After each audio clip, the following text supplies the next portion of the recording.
Welcome to Canusa Street, a podcast at the intersection of the issues and policies between Canada and the United States.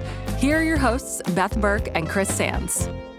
Hello, and welcome back to Canusa Street. I'm Beth Burke with the Canadian American Business Council, joined by my outstanding and amazing co-host, Christopher Sands of the Woodrow Wilson Center. Hi, Chris, how are you?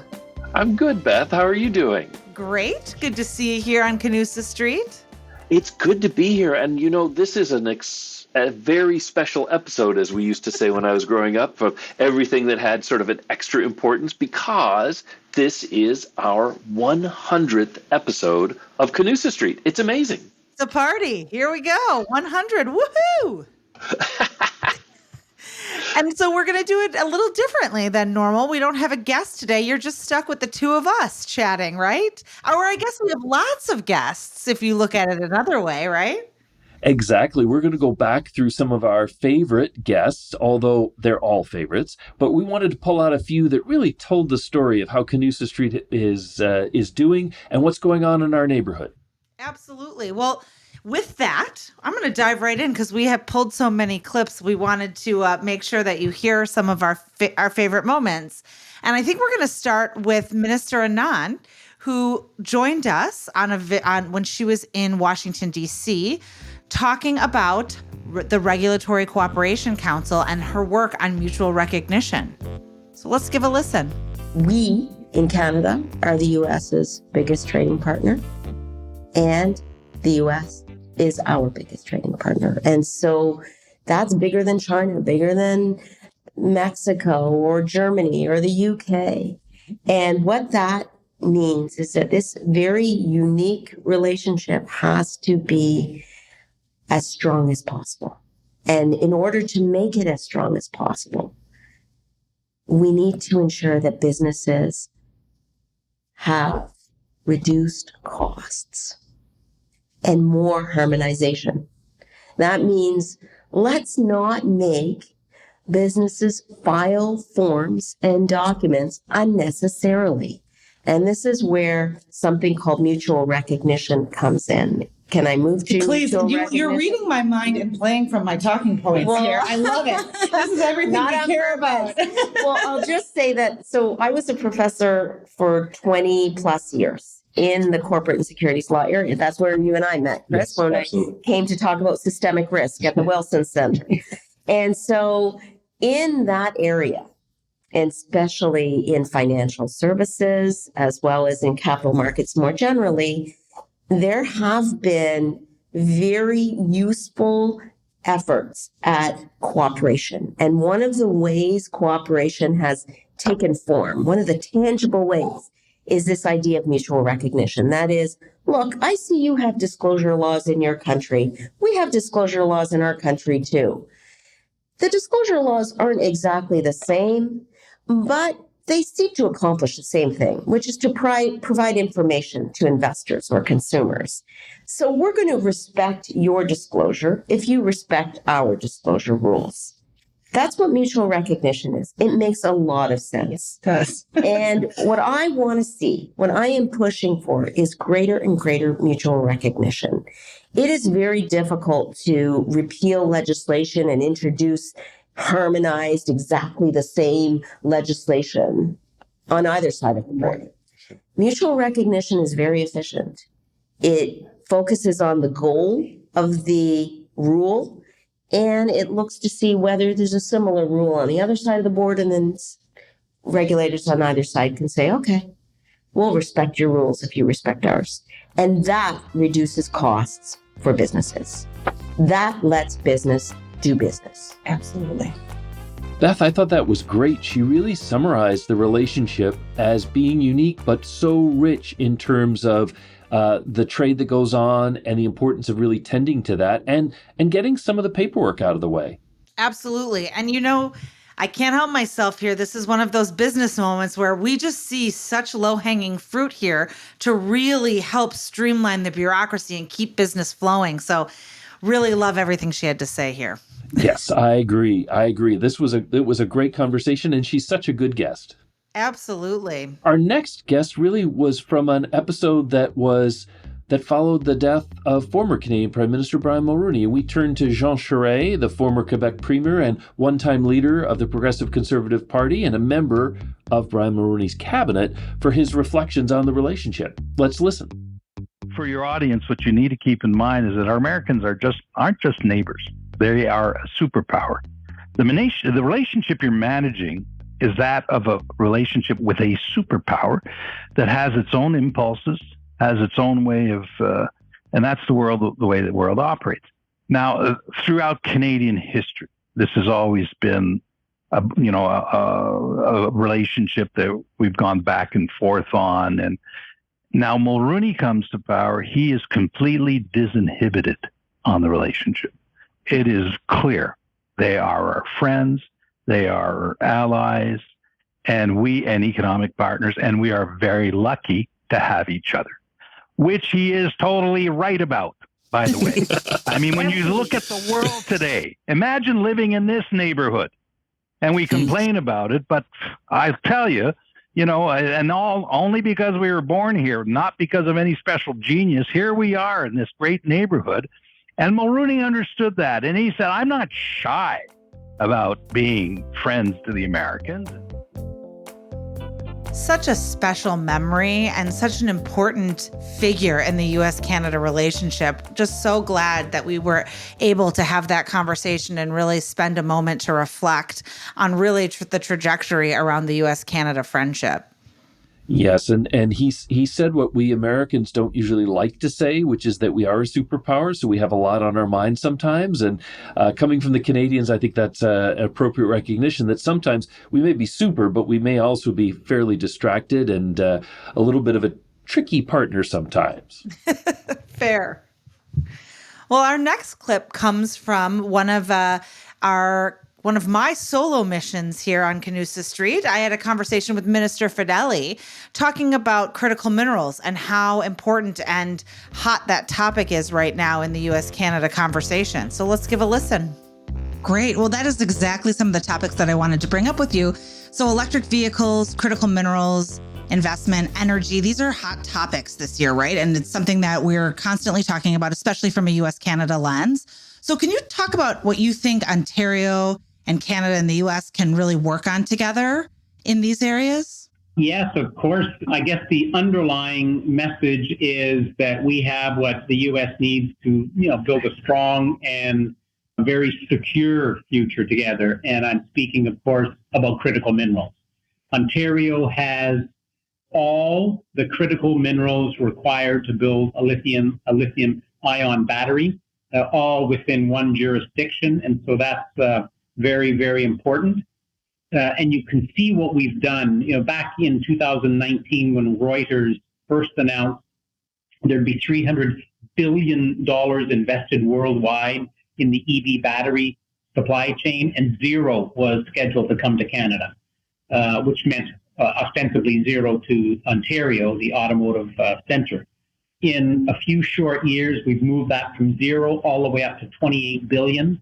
And quite frankly, stand by one for what's going to happen this year, which we see as one of the final years of attracting EV companies, as everybody needs a dance partner by the end of this year in order to meet some of the mandates. So we've got a really productive year ahead of us. So we've gone from zero to being named by Bloomberg as the number one global battery supply chain.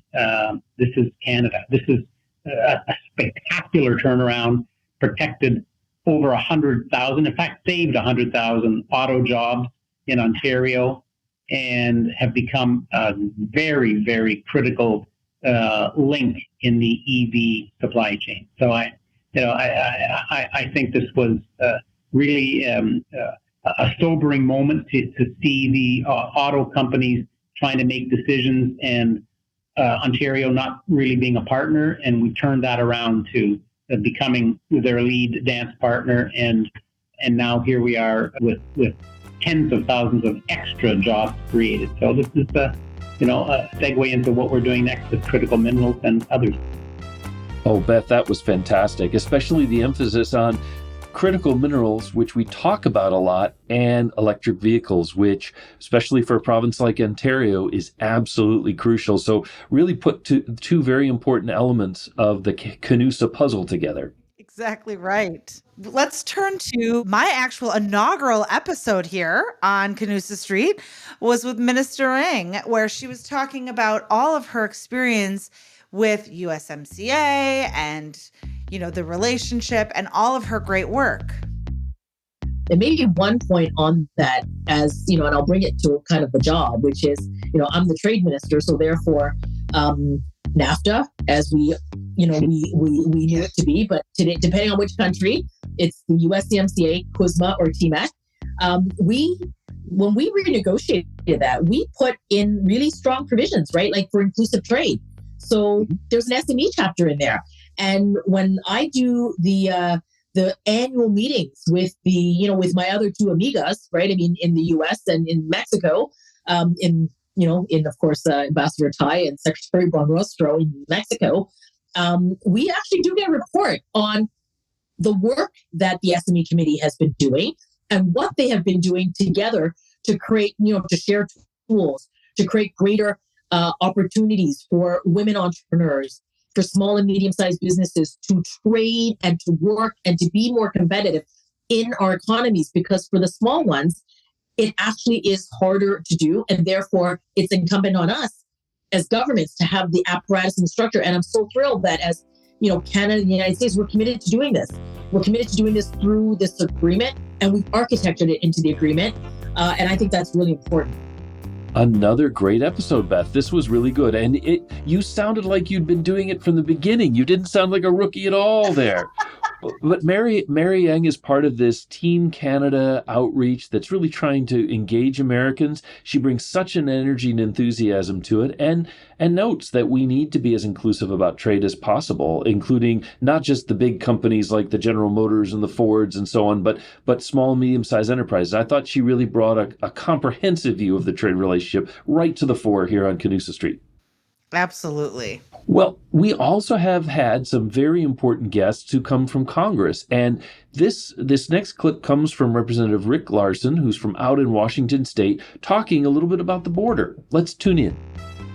And I would know, just to bring it sort of the issues we're talking about here, part of the bipartisan infrastructure law included a multi-million-dollar investment in land ports of entry. And so in my district alone, the Blaine commercial crossing at the Guide Meridian, the port of entry in Linden, the port of entry in Sumas are all slated to get major investment upgrades in order to those will largely focus on commercial traffic coming into the U.S. and back again into Canada. The I-5 crossing there, of course, is where most of the passenger traffic goes. But BIL is a critical part of the investment in cross-border facilitation of trade. What a brilliant conversation that you really had about how important our border functioning on all cylinders is to not just businesses, but everybody, and harmonizing this relationship and how important it is for the national security of both of our countries, in addition to the flow of goods and services. And a reminder that a lot of what we talk about in the abstract, the border and border security, really comes together for an individual congressman in a district that's right on the border. That's where it all is really just so vital. It's a big issue, but it's also a local mom and pop issue. It's about people every day crossing the border. So just a tremendous insights there from Representative Larson. Exactly. Our next clip comes to us from a reporter from Politico Ottawa. Nick Taylor-Veazey joins us to chat about his favorite stories of the year. So, maybe a recap within a recap, someone might say. Oh, very meta. Let's give a listen to his thoughts. Well, it's been a really exciting year, and I would love to hear from you, maybe some of your highlights or favorite things that you've covered or written about for the year. Well, there's a lot of competition. When I was preparing for this, I started just writing in my notepad all of the things that happened this year, all the big things. So and it just, as the list kept going. So we had foreign interference stories in Canada, first dominated by China largely, but then of course India took over that conversation for a period of time. There was wildfires and climate change, of course, that dominated most of the late spring, summer, and early fall in Canada. And when my team and I were down in Washington for a similar period of time in June, everybody, like our colleagues included, were making fun of us and blaming us for bringing all the fires and smoke into Washington and New York. And we said, please stop. That's not very nice. And that, of course, we had orange skies in a lot of major cities in North America, Ottawa included. Then, of course, there's conflict, the war in Ukraine, Israel and Hamas, and then anti-Semitism and Islamophobia that flowed from that. And then there was the Google and Meta fight with the federal government. The Leafs won a playoff series, if you remember that, which is a huge deal for us Maple Leafs fans, and didn't really matter at all in the political world, but it really mattered in my own personal world. There were gender politics debates that are ongoing. There was port strikes that were billions and billions of dollars worth of trade snarling labor disputes. And then there was, just for the cherry on top, was that explosion at the Rainbow Bridge that for a brief period of time nobody really understood at the border, but then it became clear it was a tragedy and not a binational nightmare in the making. But I'm rambling a bit because it was a busy year.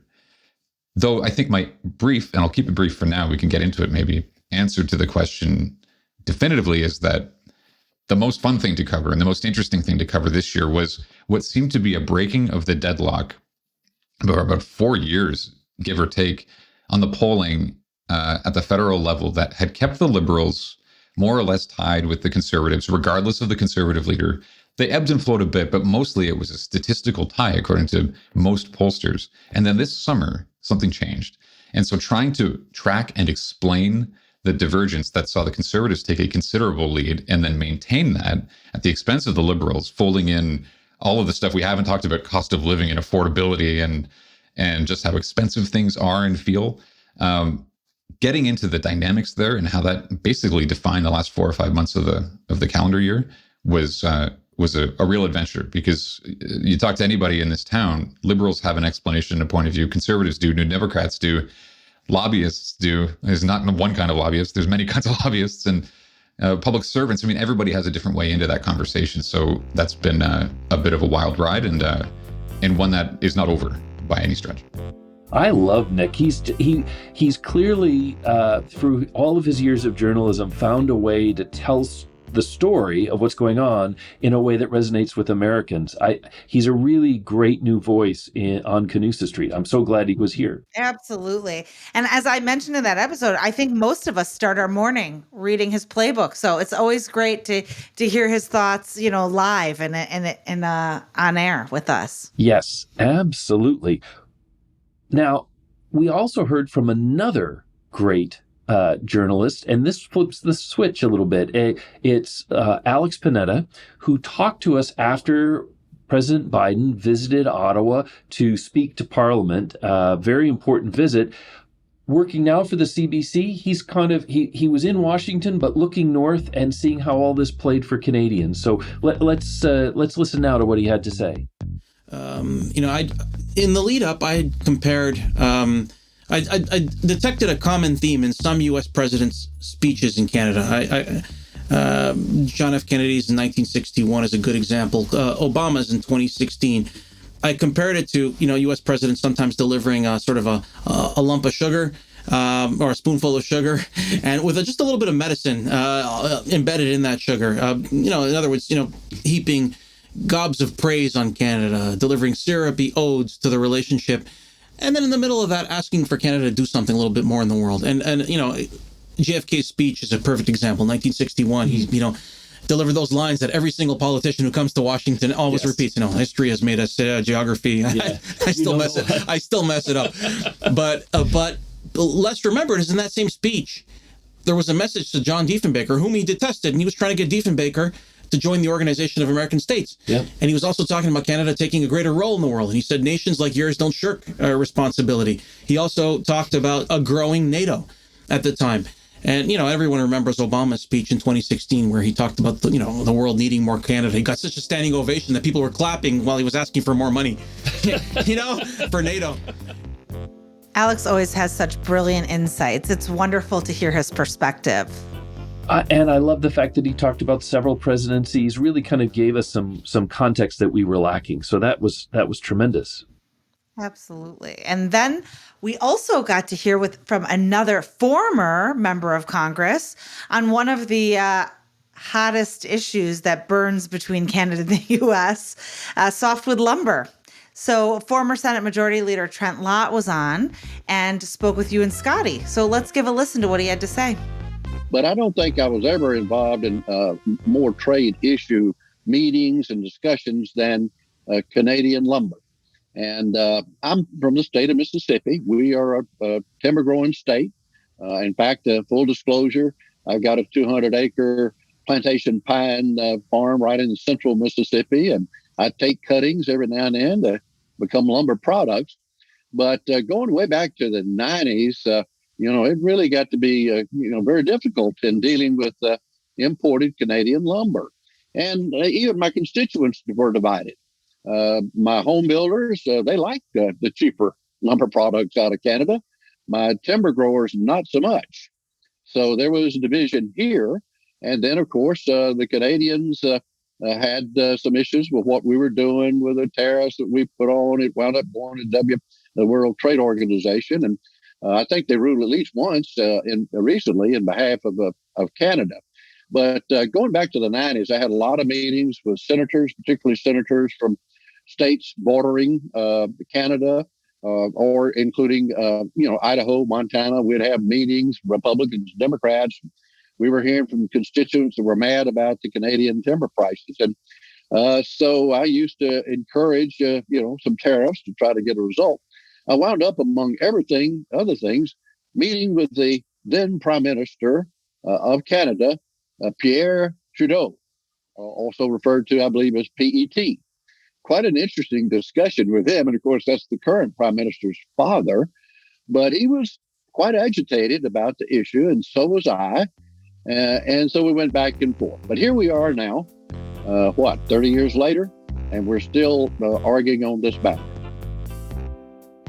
Oh, Senator Lott is amazing. And I never realized that he was actually now in the softwood lumber business, growing timber on his farm or his property in Mississippi. It's not the normal story, but he does emphasize that a lot of times it comes down to senators, it comes down to leaders who kind of work their way around a problem. That was amazing. You said, talking about a burning story, and I thought maybe some people would think we were going to the wildfires, but no, softwood lumber. It's a slow burn. I guess that's one way to look at it, right? Yes, absolutely. But speaking of slow issues, one of our very first episodes was a discussion of the Gordie Howe International Bridge. And when we started this 100 episodes ago, we were really hoping this bridge would come together. And as we meet for our 100th episode, we're still looking ahead at maybe a year or more before the bridge is opened. But it was quite a saga. And we had the chance to talk to Lisa Raitt, former Conservative member of cabinet, Minister of Transportation, when she worked on the bridge, to get her insights into this process and how it was we came first to build the bridge, but also, just as importantly, to name it after hockey legend Gordie Howe. So we're going to ask a couple of questions, and maybe I'll start with you, Lisa. And it's pretty obvious question, but it might not be obvious to our listeners. When you think about building this bridge, what was the hardest part of getting the deal done with Michigan and with the U.S. and also who came up with the idea of that fabulous name for Gordie Howe? Well, starting with the last question, if you knew that the prime minister that I served, Stephen Harper, is a prolific author in terms of hockey history, you would not be surprised to know that there wasn't really any other choice than the Gordie Howe Bridge from the prime minister's perspective. But quick story, Mary Scott, here's the deal. This was around the time when the UK had run a contest to name a new boat. And the name that got the most votes was Bodie McBoatface. So any of us in cabinet who had to name something, and I had a ferry that had to be named on the East Coast, everyone was pretty leery of putting it out to any kind of community or social enterprise to figure out what the name was. So when the boss, the prime minister, said, we're going to name it Gordie Howe, 25 season Detroit Red Wing, made a lot of sense to all of us, and we weren't going to say no. So boss sounds like a great idea. Sounds fantastic. And you know what, though, Scotty, as Roy would know, the Howe family was just so touched by the whole piece that we were naming it. And their dad was alive at the time as well. So it was very, very meaningful for us to be able to have that naming. He couldn't attend in person, but he certainly had his family there. It's always great to hear from Minister Raitt and to really hear her talk about the personal side of this story and to share the insights and perspectives that it's not just a bridge, it's so much bigger than that. And it's just, wonderful to hear that conversation you all had. And it was wonderful to hear Scotty because, she always was so engaged. She's a good friend of ours. We missed her on Canusa Street. Although I have to say, Beth, you have elevated the show. You've gotten us to really important contemporary issues. So I don't think we've missed a beat. 100 episodes. We've had one change in hosts, but we have lost not a step of momentum. Well, you're so kind, but you're right. We do miss Scotty. It's wonderful to hear her voice. Thank you for hanging with us for 100 episodes. Chris, you have been the constant. So thank you for that. And thank you to our listeners for making it through. We have many, many more ahead of us. We're looking forward to all the different adventures here on Canusa Street, and we hope you stay with us for the journey. Absolutely. We are 100 episodes strong and heading for more. So come back to Canusa Street anytime. All of our listeners, thank you for sticking with us. And Beth, I can't wait till we start recording one more episode. Absolutely. Thanks so much, Chris. This podcast is brought to you by the Canadian American Business Council and the Wilson Center. If you like this episode, help others find our show and give us a rating on Apple Podcasts or Spotify.